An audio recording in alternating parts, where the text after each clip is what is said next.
Dans la première partie de cette vidéo, nous avons fait le diagnostic des éléments qui vous empêchent de tenir une conversation avec des personnes avec qui vous voulez bien discuter. Nous avons ensuite donné quelques qualités qui ne doivent pas vous manquer si vous voulez tenir de belles conversations intéressantes avec des personnes.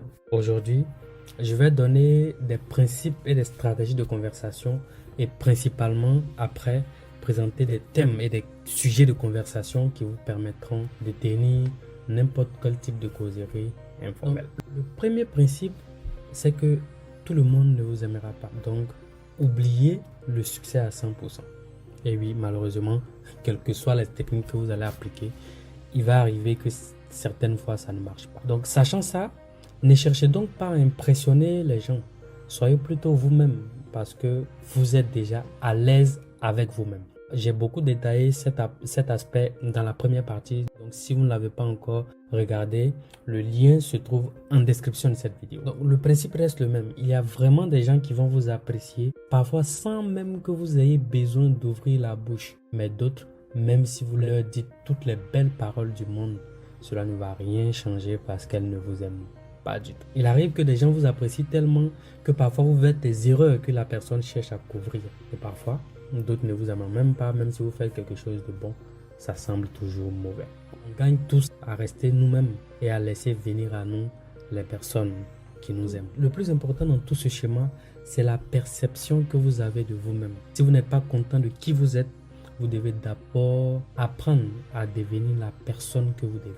Mieux prendre soin de votre physique, si vraiment le physique est très important pour vous, ça peut être aussi de travailler sur d'autres qualités intérieures pour vous-même. Le deuxième principe, c'est que votre bonheur ne doit pas dépendre de comment les gens vous répondent. En fait, c'est lié au premier principe qui est le fait que vous n'allez pas réussir à 100%. D'accord, comme on le dit, il va arriver que vous tapez poteau. Mais surtout, ne vous auto-condamnez pas déjà en pensant que les gens ne vous trouveront pas intéressant. Le troisième principe, c'est de s'habiller confortablement et de façon adaptée. L'habillement dépend de l'événement auquel vous allez. Si vous allez dans un endroit où tout le monde est en costume sauf vous, vous allez voir que vous allez avoir l'impression que les gens vous regardent bizarrement, même si les gens ne vous regardent même pas bizarre. Aussi, si vous n'avez pas l'habitude de porter un certain style de vêtements, par exemple, pour quelqu'un qui part à un entretien, qui n'a jamais porté de veste, mais c'est le jour de l'entretien, il porte la veste, l'organisme même et votre subconscient peuvent être surpris parce qu'ils se disent mais qu'est-ce qu'il y a aujourd'hui pour qu'on soit comme ça, et finalement cela va être une source de stress supplémentaire sur vous.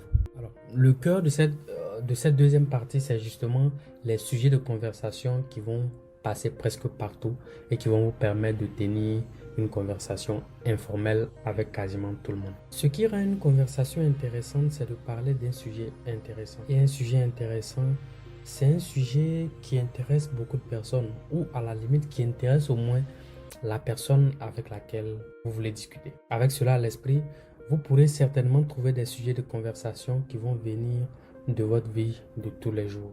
Mais une première mise en garde, c'est que si vous ne connaissez pas la personne, évitez les sujets qui peuvent impliquer les émotions de la personne, tels que la religion et la politique, qui sont quand même deux sujets très très sensibles. Ça sera plutôt sous forme de questions, d'accord? Parce que pour que la personne parle, c'est mieux de lui poser des questions pour que la personne réponde. Mais il ne faudrait pas que ces questions soient des questions fermées, des questions auxquelles la personne peut répondre par oui ou non. Il faut que ce soit des questions ouvertes.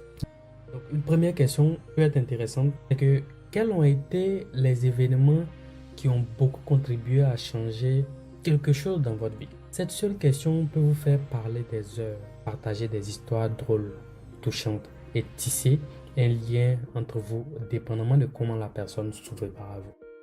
Il peut arriver que vous posez des questions auxquelles la personne ne s'attendait pas.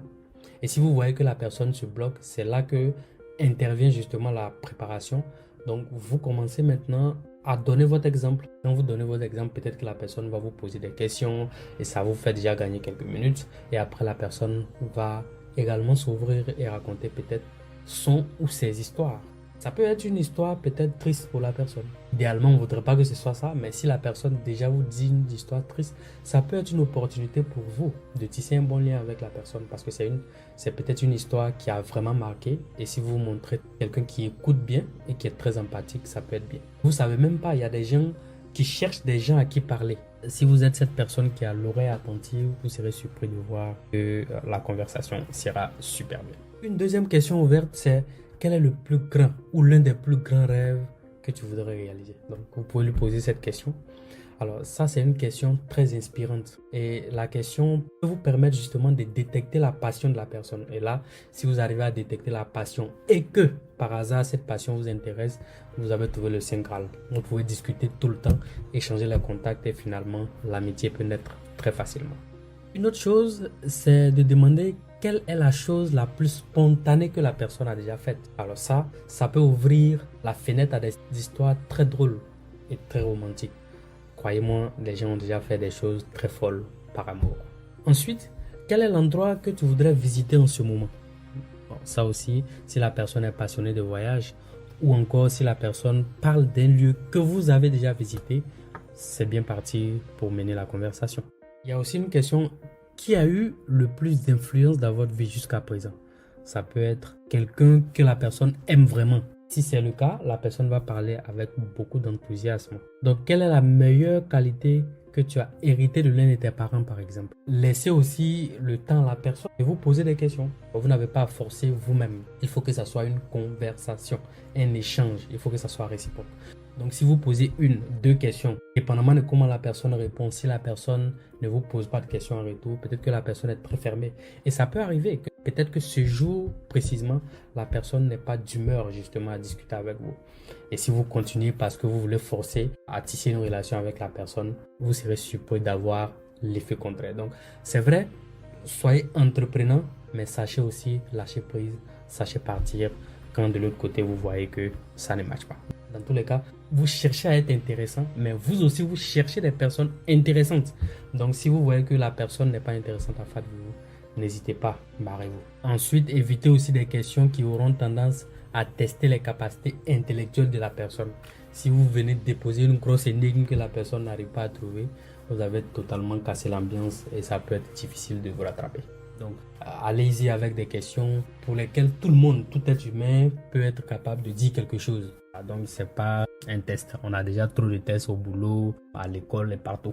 Donc, vous n'êtes pas là pour faire des tests. Essayez d'écouter aussi quand la personne parle. Prêtez aussi attention à son langage non verbal. Ça peut vous permettre de comprendre dans quel état se trouve la personne. Est-ce que la personne est une personne triste? Est-ce que c'est une personne irritée, en colère ou même une personne très contente? Si vous avez déjà cette information sans que la personne ne vous ait dit, ça peut être très